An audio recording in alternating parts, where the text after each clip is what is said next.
So shall we begin? Okay. Hello, everyone. Welcome to today's IBiM seminar. And today we are very honored to invite Dr. Hebert Read from the University of Cambridge to give a very interesting talk on perception, motion, and coordination in animal groups. And today's talk will be recorded. In case that you don't want to show your face, please turn off the camera. And before the talk, please let me give a brief introduction of James.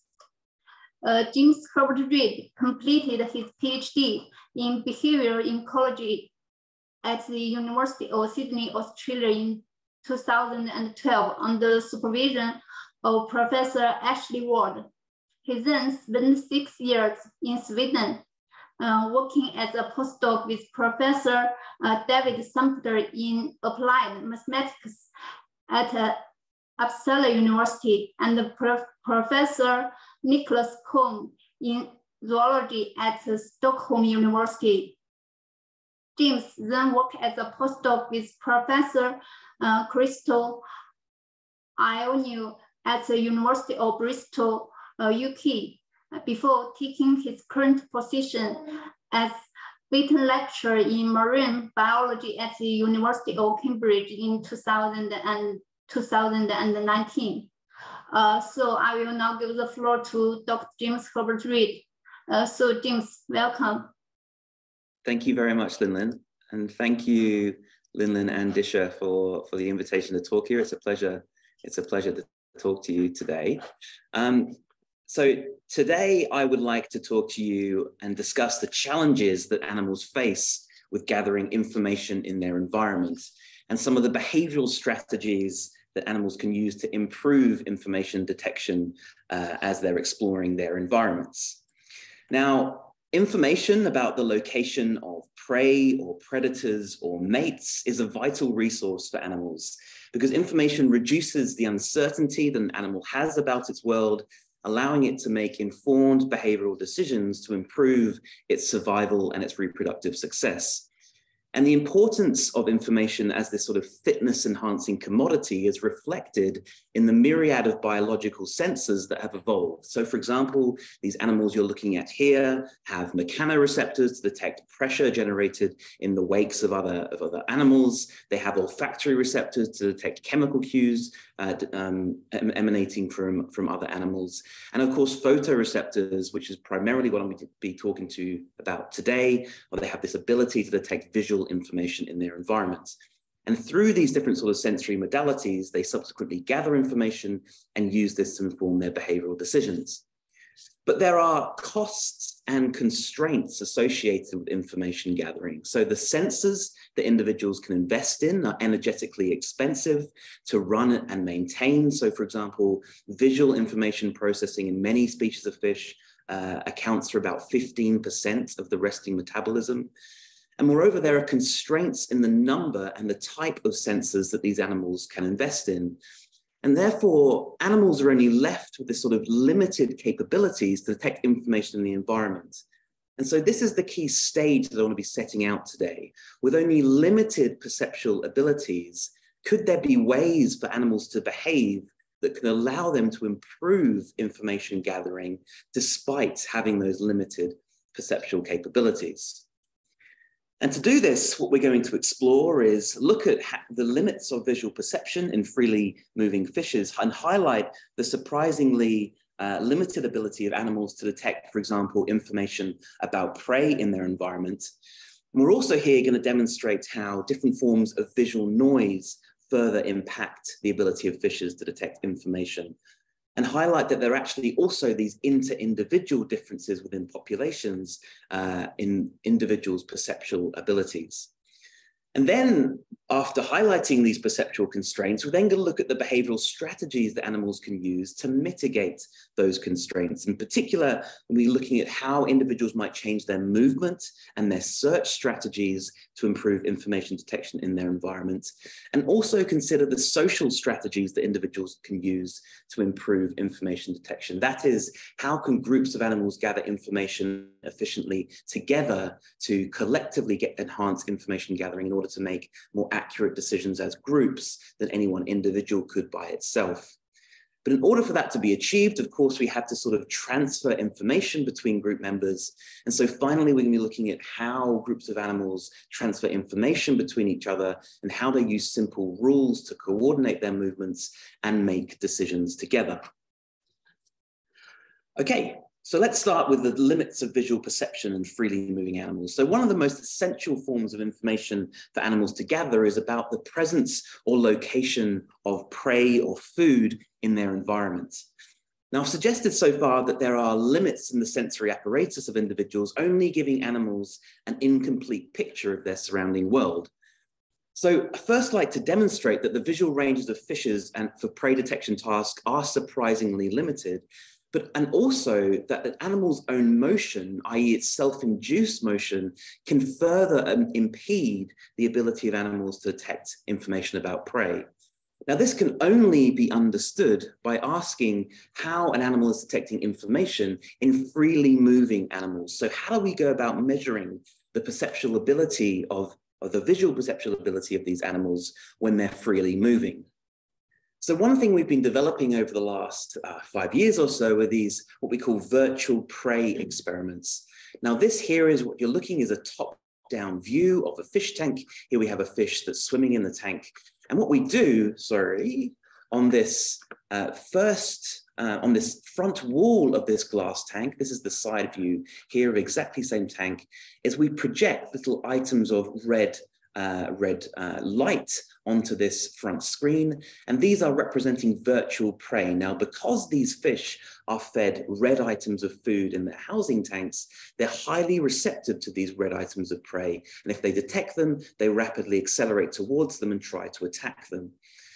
So this means that if we can record the trajectory of these animals in 3 dimensions, as we're doing here, we can reconstruct that animal's trajectory, work out where that prey appeared in the fish's visual field and whether it was detected or not. And when we do this, we find that there are particular regions of the visual field where fish are more likely to detect prey than others. So in particular, this is a bird's eye view of this fish, where hotter values indicate the fish is more likely to detect regions of prey in that region of the visual field, cooler regions less likely. So they're highly likely to detect prey in their binocular field of view directly in front of them, where remember they have double the amount of sensors, and they're less likely to detect regions in their monocular field of view or regions directly behind them. So this isn't entirely unexpected, but what we also find is that how an animal is moving affects its likelihood of detecting prey as well. And this is shown in this plot here. So here on the x-axis, we've got the angular difference from where the prey appeared in the visual field. So either they appear directly in front of the fish's field of view in the binocular range, or they appear to the side or behind the field of view along this region of the x-axis here. Now, if the prey appears directly in front of the fish, it doesn't really matter how quickly the fish is moving.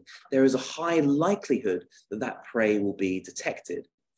However, if that prey appears in the monocular regions of the visual field or regions behind it, then the only likelihood that the fish has of detecting that prey is if it's traveling relatively slowly. If it's traveling quickly and it appears in regions behind the fish, it basically has a zero chance of detecting that prey. So self-induced motion traveling more quickly is reducing the regions of the fish's perceptual visual field where it can detect information. But of course, animals, so we've shown here that animals in these relatively simple visual environments are affected in where they can detect visual prey. Those were in some very sort of clean, open fish tanks with no visual obstructions. But as we know, many fish and many animals live in these complex visual environments where there are multiple different forms of visual noise, which could further impede the ability of animals to detect information about prey. And one form of visual noise we've become particularly interested in over the last few years or so is noise that's created called caustic flicker, which are these light bands caused by the refraction of light from surface waves onto the substrate below. Now, these forms of refracted light can impact visual perception in two ways. First, they can create false motion cues. These are the false motion cues of movement in the environment, which isn't ecologically relevant for them.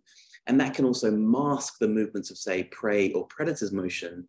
And alternatively, it can act as a distraction. It can distract prey's attention, the fish's attention, away to different regions of the environment, and therefore they might not detect prey in others. And so we're interested in asking, well, does this form of visual noise affect the ability of animals to detect information such as prey? And what's nice about caustic flicker is it has both this temporal component at which it flickers at different rates, and it also has some spatial components as well, where the sort of fractal nature of these caustic bands changes depending on depth as well. And so what's nice about this form of visual noise is that we can replicate this form of visual noise in augmented reality environments in the laboratory by projecting simulated caustics into these large open arenas. Here we have arenas that are about 2 by 2 meters across. And then in these environments, again, we can use our virtual prey to test whether these fish can detect prey in different forms of this visual noise. And so here we have one of our experiments. This is another one of our sticklebacks. And here we have that prey, the virtual prey that appears, and the fish detects that prey. And again, it accelerates towards it and tries to attack it. And here in the background, we have the different forms of caustic noise that are being projected in the background. And so using the fishes, by using automated tracking technology, we can work out, well, did the fish detect the prey? And also where did the prey appear in the visual field, and was that prey detected or not?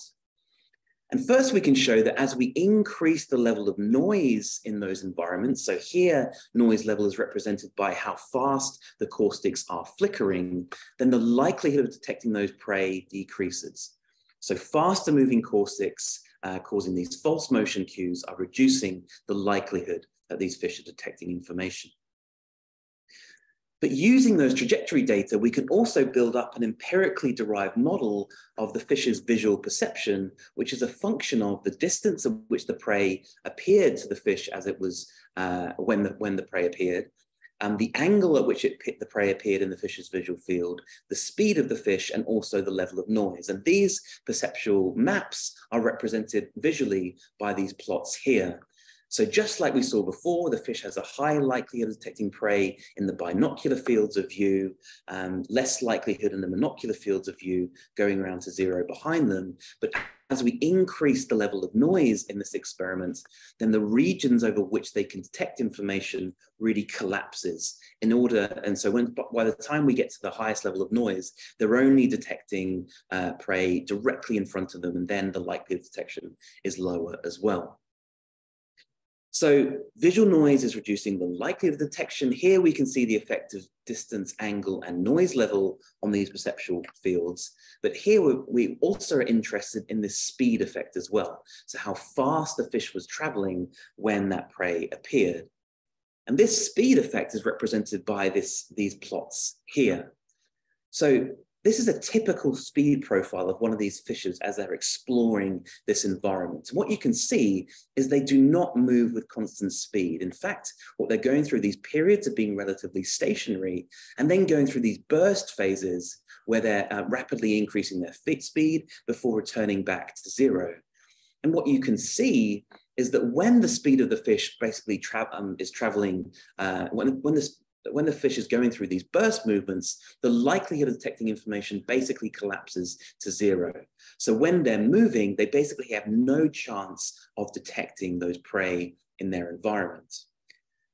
And so this is a strange result, but it's indicative that the fish is using a particular type of search strategy as it's moving around the environment, known as a saltatory search strategy. In effect, what it's doing is it's pausing and searching for prey in the environment when it's stationary, when it's got a high likelihood of detecting information. Then it's repositioning before pausing again to search for prey. And so what we became particularly interested in is whether individual fish are differing in this type of search strategy, and whether this could be related to their ability to detect visual information in their environment. In effect, could they be changing how they're exploring their arena depending on their own inherent capabilities of gathering information in the environment? And so the way that we tested this was to do a very simple experiment where we gave an individual fish a large open arena to explore, and we simply measured the amount of time that the fish was spending in this search period when they're pausing and searching for prey. And we took those individuals, and then again, a week later, we tested the same individuals to see if individuals consistently differed in how they were searching that environment. And when we do this, what we find is that we look at the proportion of time an individual spent in the search phase in its first trial, and then again, the proportion of time it spent in its search phase in its second trial. There's a strong relationship between those two trials. So here, each individual point represents an individual fish. We tested this in 2 conditions. These aren't actually that interesting to look at, but we can see that each individual point represents an individual fish, and some fish consistently spend more time in that search period, whereas other fish consistently spend less time in that search period. So individuals have consistent types of search strategies as they're moving around in their environment. And then what we can do is look at how those search strategies relate to individuals' visual perceptual abilities. And I won't go into the details about how we collect these scores here, but namely, this is a measure that we can use using optomotor tests to measure how well individuals perform in their visual ability to detect contrast differences in the environment.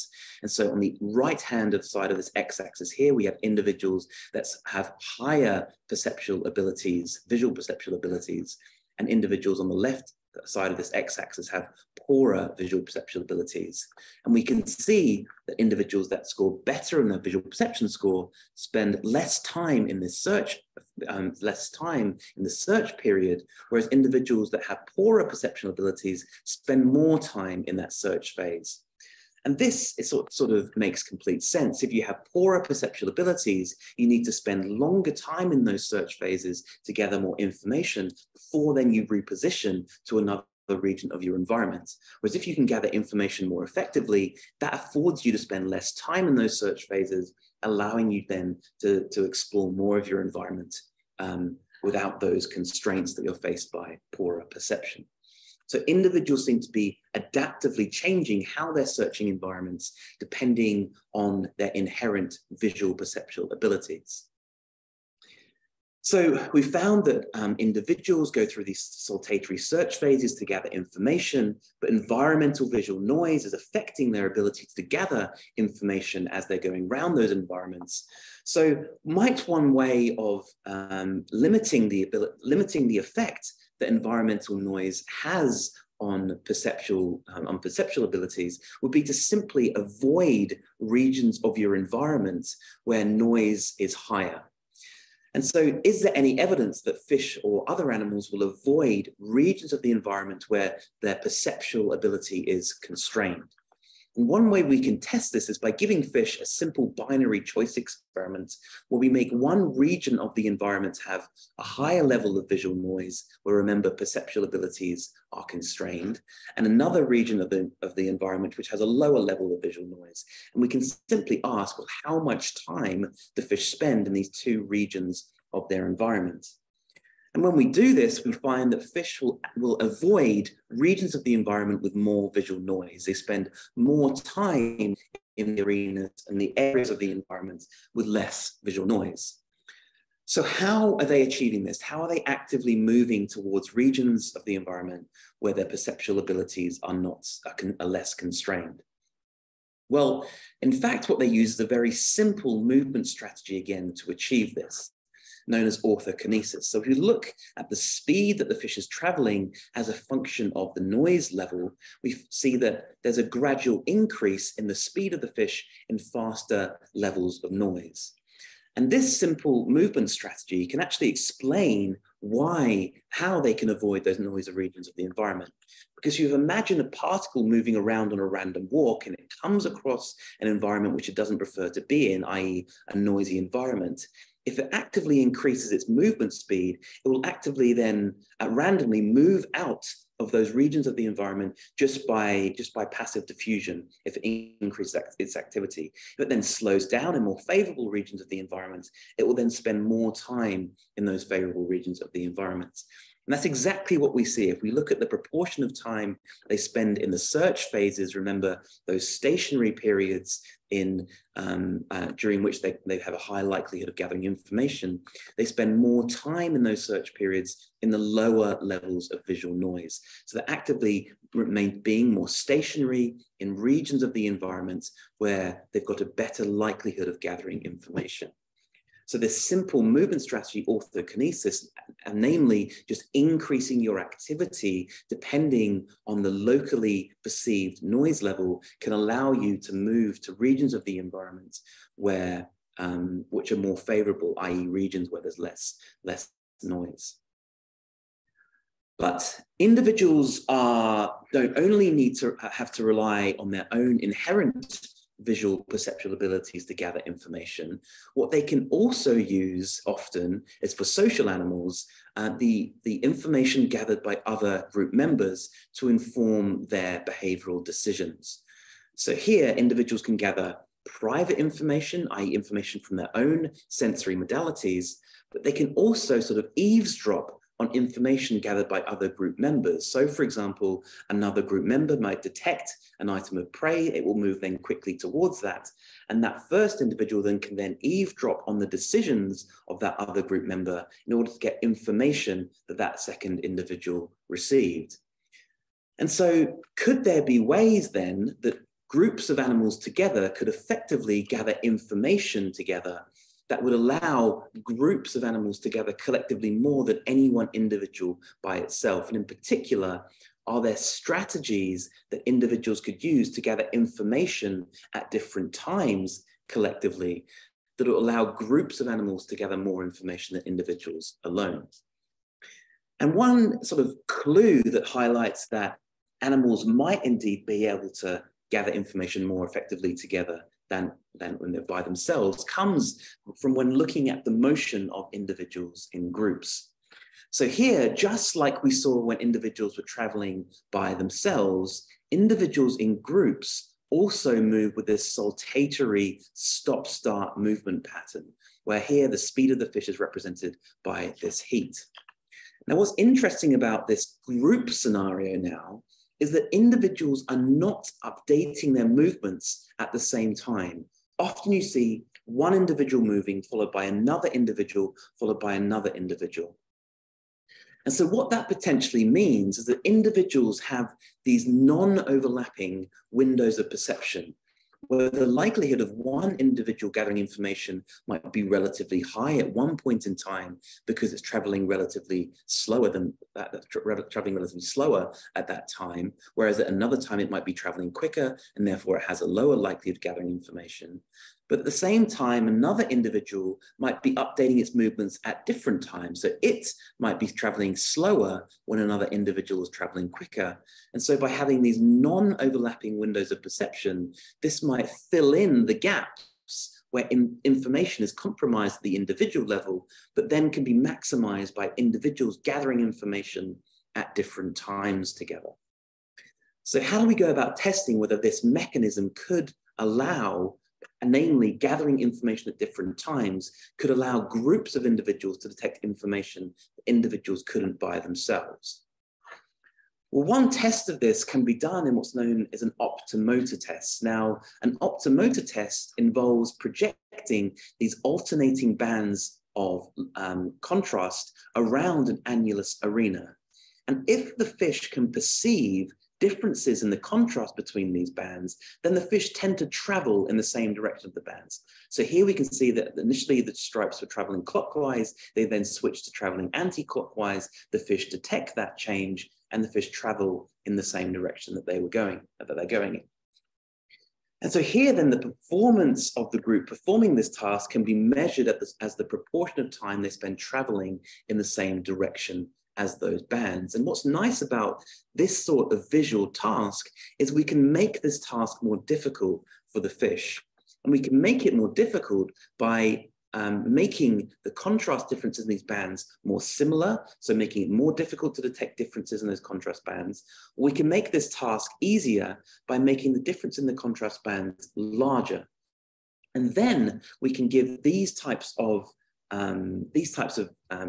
difficulty challenges or tasks with different levels of difficulty to groups of different size to see how well individuals in different group sizes perform as a function of that task difficulty. And so that's what we're plotting here. We're measuring the performance, which is, as I said, the proportion of time that the fish are traveling in the same direction of the bands, as a measure of the difficulty of this task, where there's small differences in contrast at this end of the x-axis, meaning the task is more difficult, and larger differences in contrast mean the task is easier here. Now, individuals by themselves do not detect differences in contrast only up to a level of about here, and then once the contrast difference gets different enough, then the individuals start to travel in the same direction as those bands. But now look what happens when we give a group of 2, a group of 4, a group of 6, and 8 individuals this task. Now groups of 8 individuals are detecting information that individuals by themselves could not.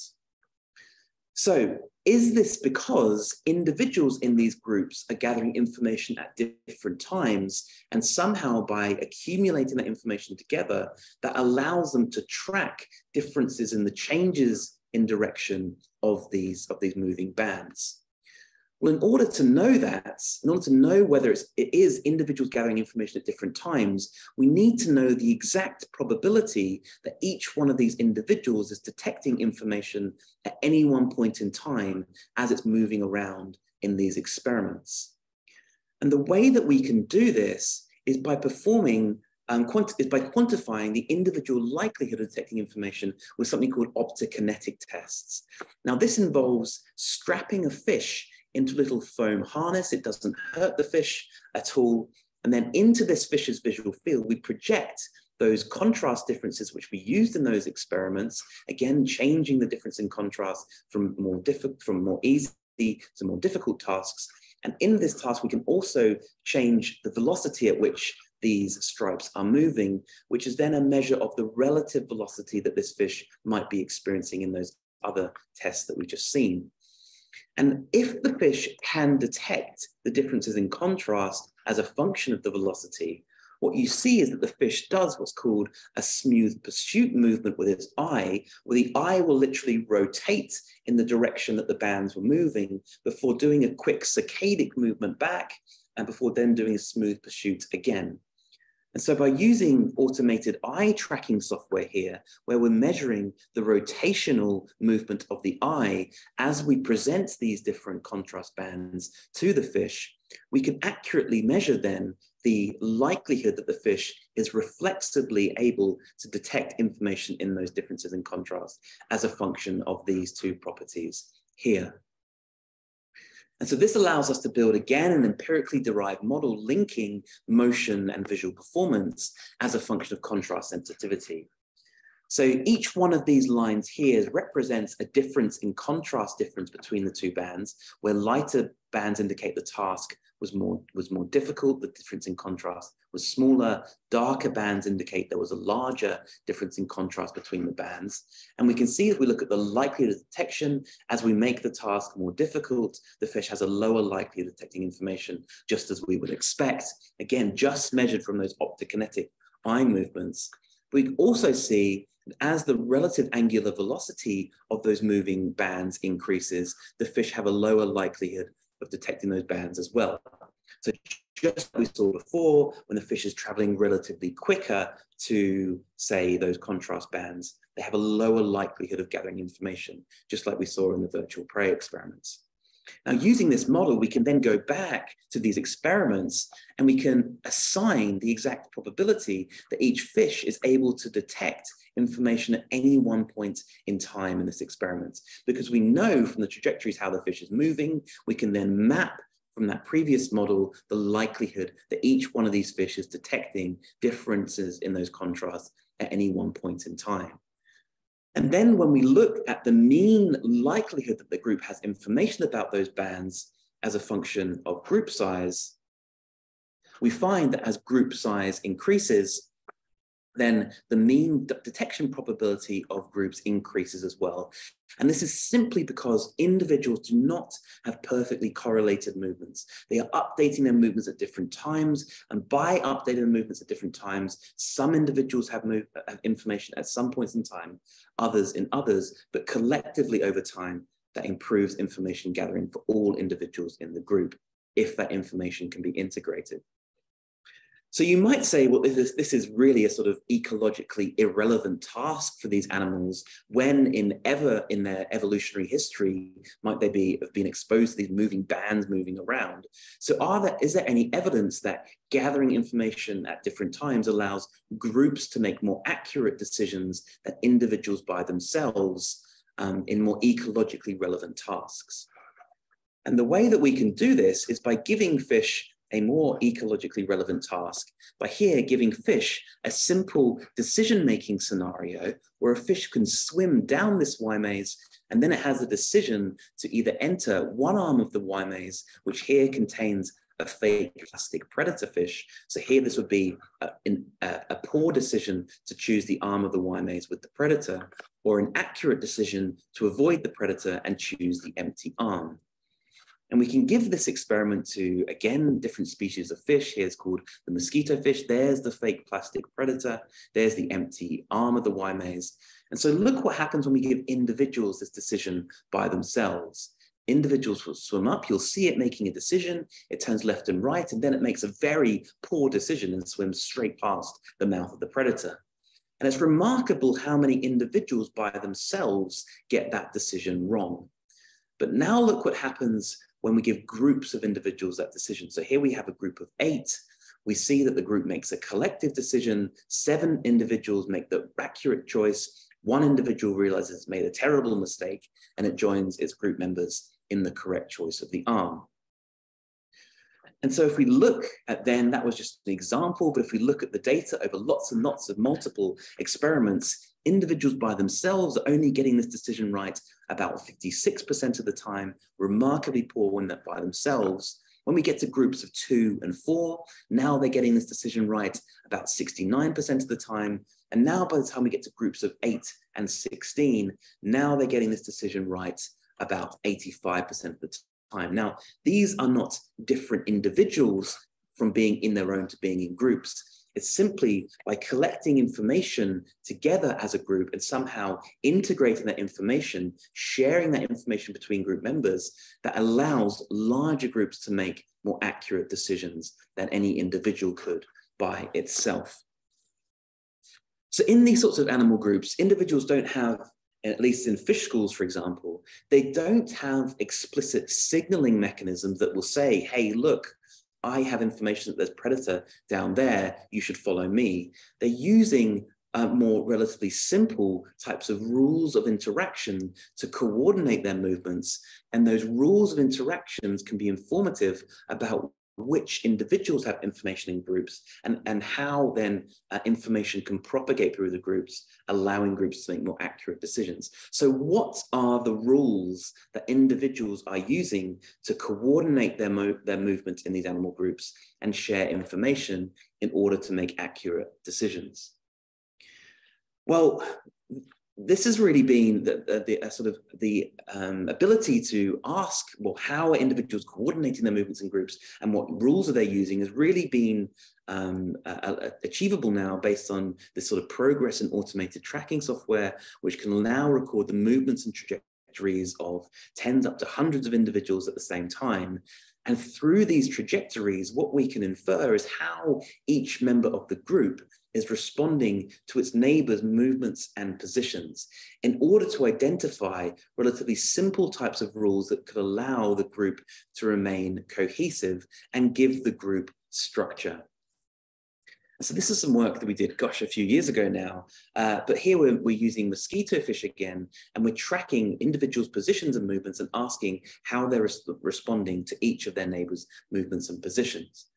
And first we find evidence that individuals used a very simple rule, namely an attraction rule, to maintain cohesion. So here we have a bird's eye view of the focal fish here, and we're plotting this fish's acceleration, where hotter values indicate this fish is accelerating, cooler values indicate this fish is decelerating, as a function of where its neighbors are around it. So when its neighbors are about 10 to 40 centimeters in front of it, this fish now actively accelerates and acts to move towards neighbors that are further away from it. When its neighbors are 10 to 40 centimeters behind it, now it actively decelerates and it waits for those neighbors to sort of catch up to it. So when its neighbors are further away from it, it's actively modulating its speed to be attracted towards neighbors that are far away. Now, this fish isn't exactly to scale. I just made it to that size so you can see it. If we zoom in to what's happening immediately around this focal fish now, so now we're within 10 centimeters either side of the fish, now we can see that when neighbors are directly in front of this focal fish now, this fish now decelerates and it moves, it gets out of the way of neighbors that are directly in front of it. And if its neighbors are directly behind it, it now accelerates and moves away from those neighbors.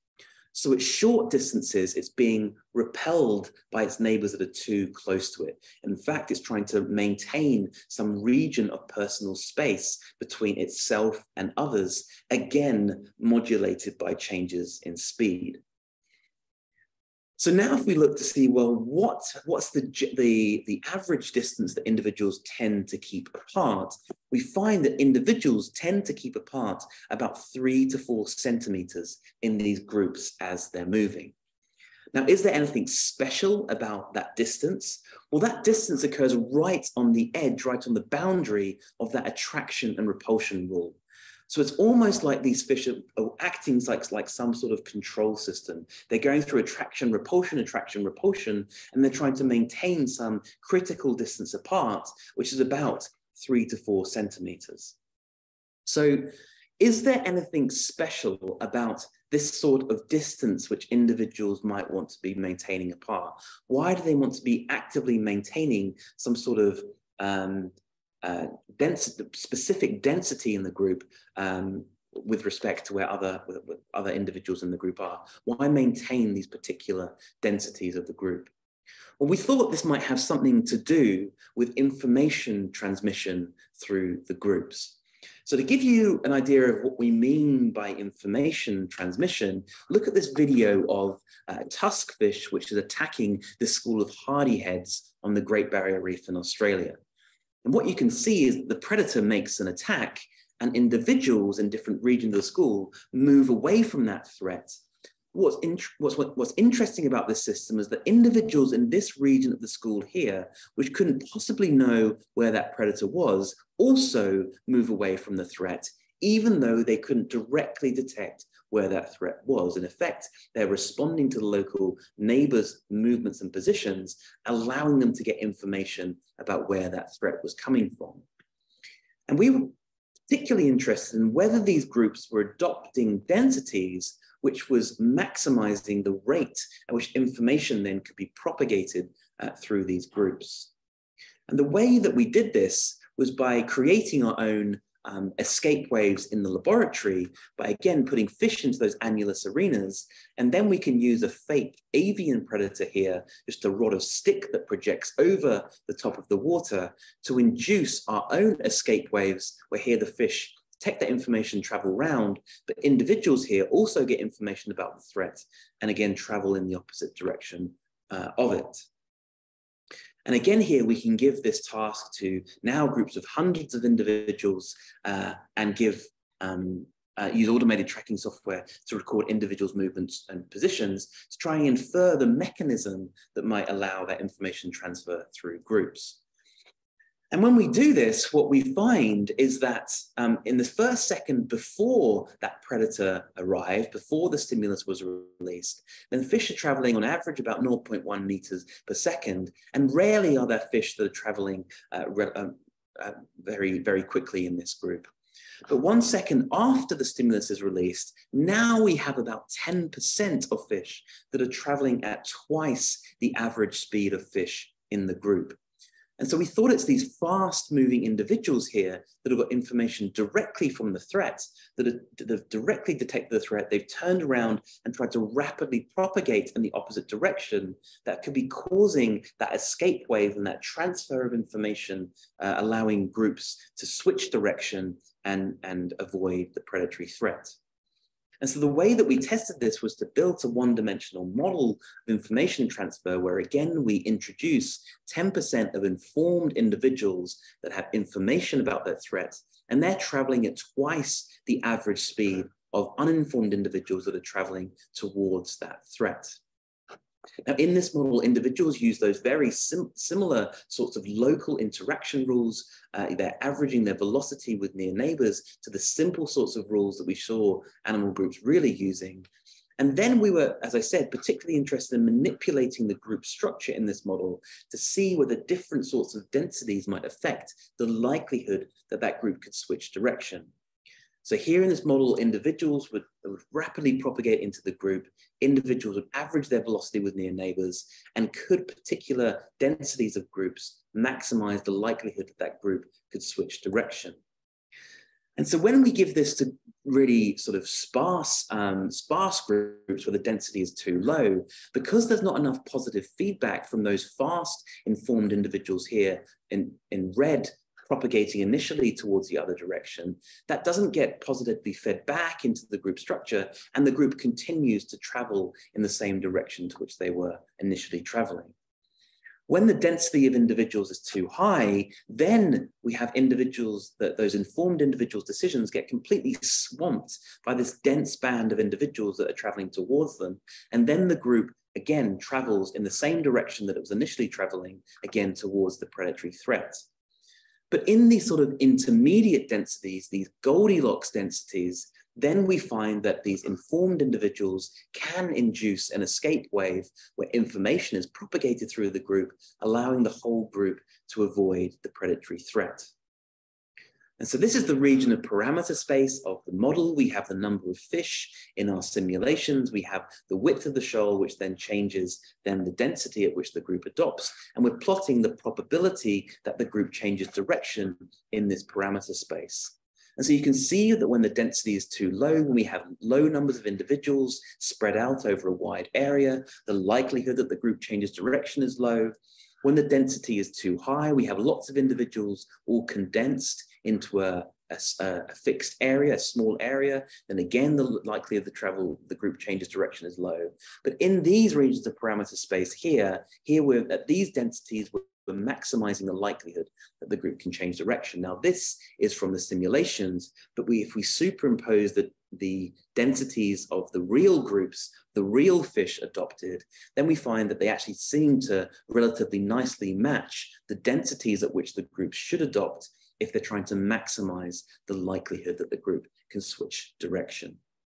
So using simple rules of interaction combined with particular group densities and changes in speed allows information about detected threats to be propagated through groups, allowing larger groups of individuals not only to gather more information, but also to propagate that information between group members. So in summary today, what I've shown you is that individuals have these limits to their visual perception, that self-induced motion reduces the regions of the visual field where animals can detect information. In response, individuals use particular types of search strategies, here, namely saltatory search strategies, where they're moving, pausing to detect information, then moving again. And individuals that have poorer perceptual abilities than others spend more time in those stationary search phases, potentially as a way of mitigating against the constraints that, that individual perception has on them. We've also shown that in groups of animals, there are also other types of individual behavioral strategies, namely avoiding regions of your environment where perception is compromised. And the individuals can avoid those noisy regions by simply adjusting their movement strategies, becoming more active in less favorable regions, allowing them to move away from regions which they don't want to be in. And that there are also social strategies to improve information gathering, namely gathering information at different times can allow groups of individuals to gather more information, and through mechanisms of information transfer, averaging out using simple rules of interaction and being particularly responsive to speed changes of other group members, that allows information to flow through groups, allowing larger groups of animals to make more accurate decisions than individuals by themselves.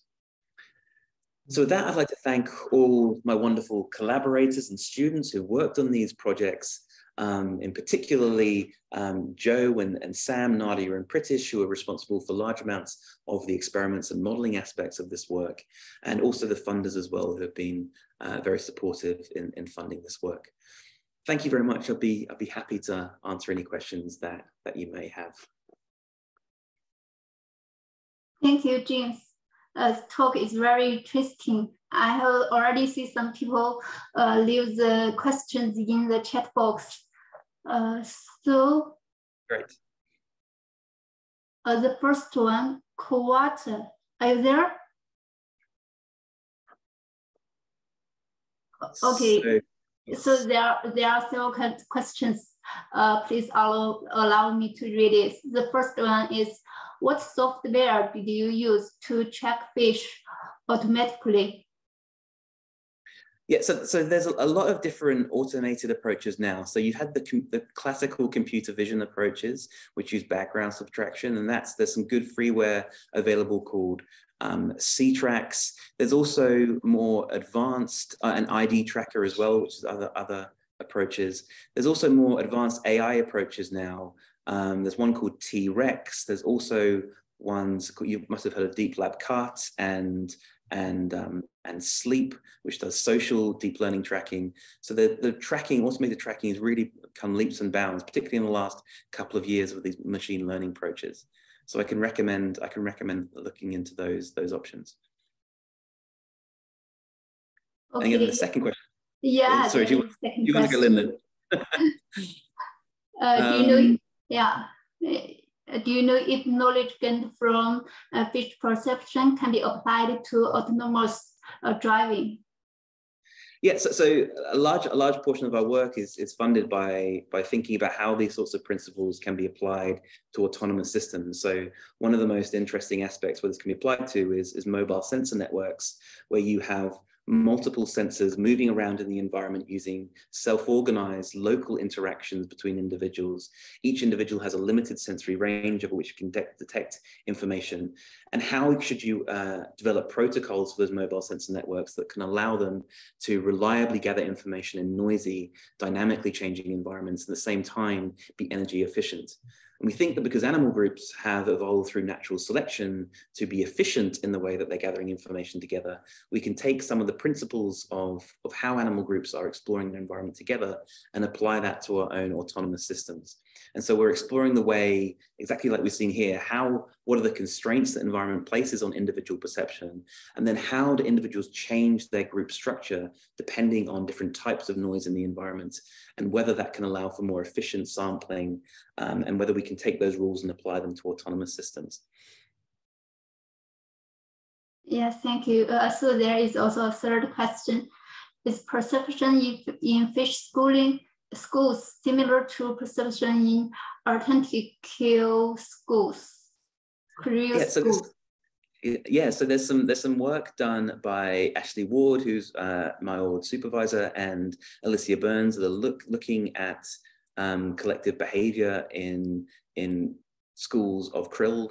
There, I think the interesting part is where the eyes are positioned on the animal and the krill there. So they might have different regions of the visual field where they're likely to detect information. I'm not sure if anyone's looked into that in detail. They also have a different sort of visual system, of course, as well. They have more facet type system compared to the camera type eyes of fishes. So that might lead to difference in the perceptual abilities of fish compared to krill. Yeah, that would be something interesting to look further into in the future. I'm sure Ashley Ward and Lucia Burns are looking into that at the moment. Okay, thank you. Oh, there is someone, Qi Yang. Are you there? Okay, so I will read the question for him. It's about the perception of lateral line system or eyeless fish. So he wondered whether those findings are still true for eyeless fish. Yeah, so here we're really concentrating on the visual perceptual abilities of animals.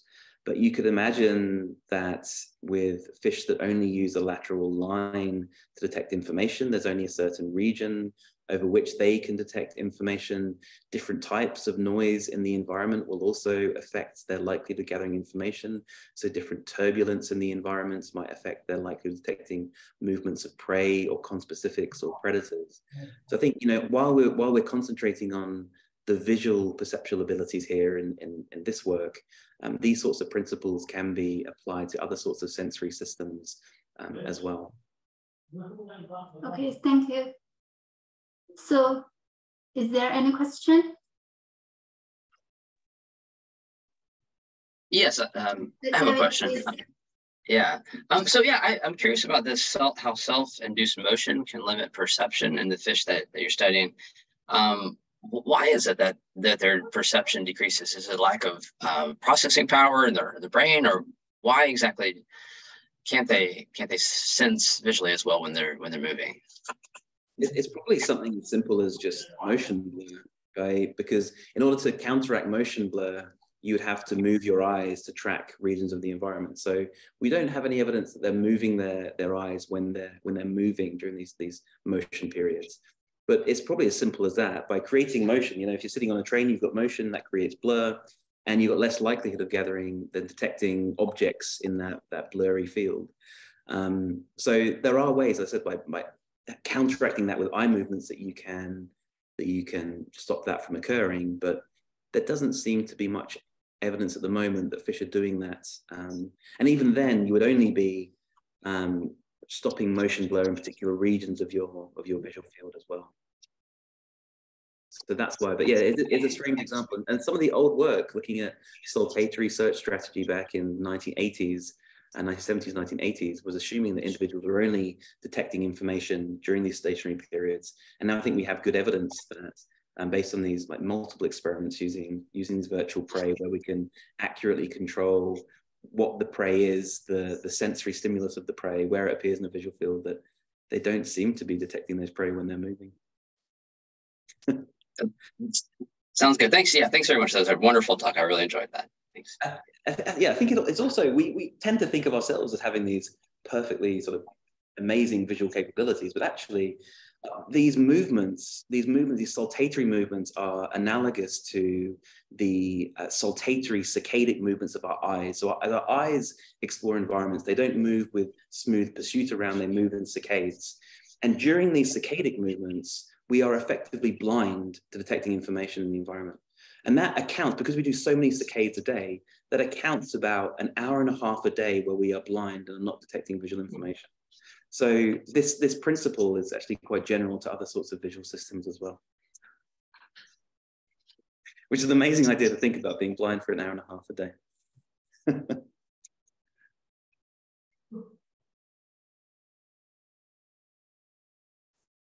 So if anyone have any question, you can just unmute yourself.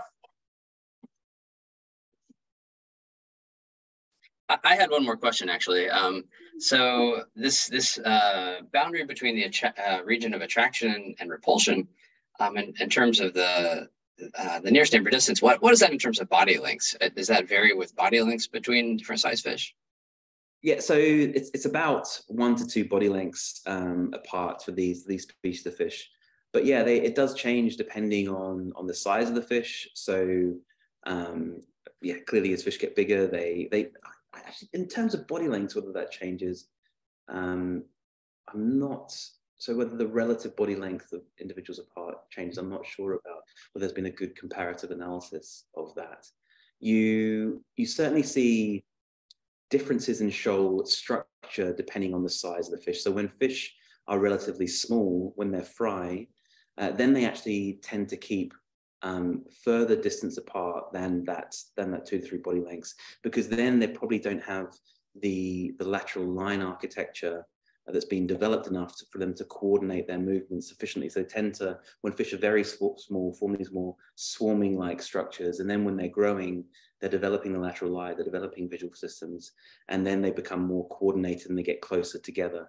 So certainly it does change over the ontogeny of fishes, but I'm not aware of any nice comparative approach between different species of fish, see how it changes depending on body size. Yeah.